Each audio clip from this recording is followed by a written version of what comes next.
Unfortunately, my grandmother and my mother and my two sisters didn't make it into this era, but I did. And the reason research has changed the face of cancer is because now we share the data across the world of all the doctors, scientists, researchers, from Germany to San Diego, from France to Santa Barbara. This data is shared all over the world. And because of research like the American Cancer Society funds 47 Nobel Prize winners, think about that, 47 Nobel Prize winners working around the clock to cure cancer and to cure this disease. Because of that research, I'm able to stand here tonight, 11 years later. Woo!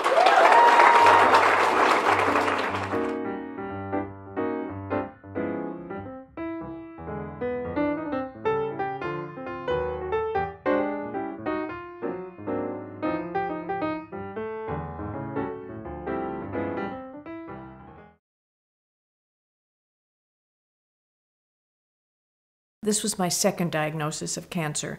My first diagnosis was 12 years prior to 2002, and I had uterine lining cancer. I had a hysterectomy and thought no more about it, even though my grandmother, my mother, and two sisters had died of cancer.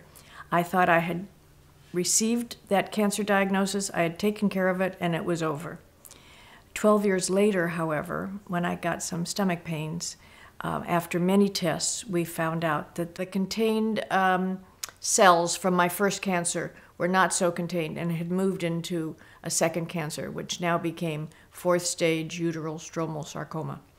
They gave me 2 months to live at this time.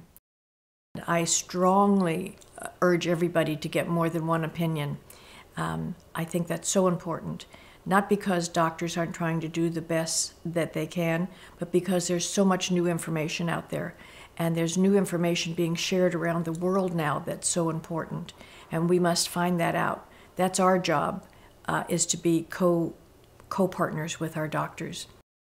We have to look at aging in a whole different way, like we have to look at cancer in a whole different way. Cancer has become a manageable disease, so has aging.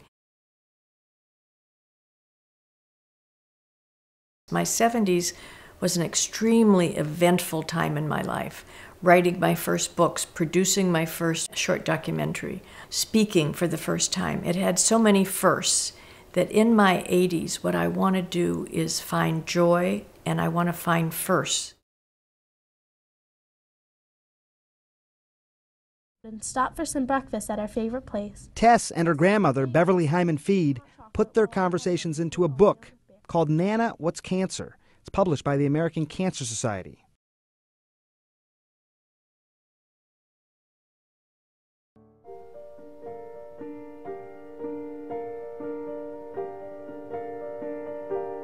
In my family, we are riddled with cancer.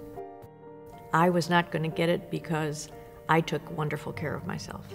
I was an athlete, and I played tennis, and I ran sprints.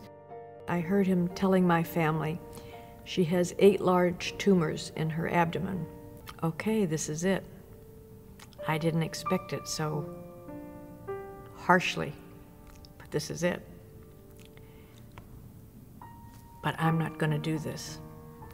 I'm not going to change my life as I know it by Monday.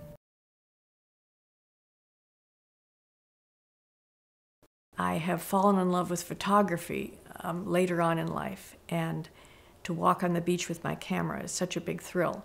I had been a travel writer and a photographer years and years ago, so I always loved the camera, and I always loved portraits of people. These rocks to me were like portraits of people. They were like faces. They were showing me something so incredible. They were showing me actually age being beautiful and weathered, but still having that great wisdom and beauty. So I've been taking pictures of them and was lucky enough to have my first show in December. Now I'm writing a blog called Aging in High Heels while surviving cancer and living life and growing older. And so I'm still writing and loving it, and I'm hoping to turn that into my third book.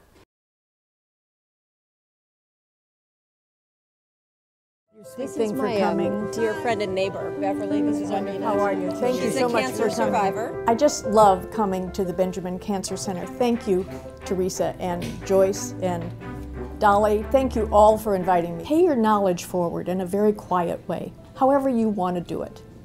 It's important. It's important for your soul, and it's important for the next person to give them a hand and lift them up.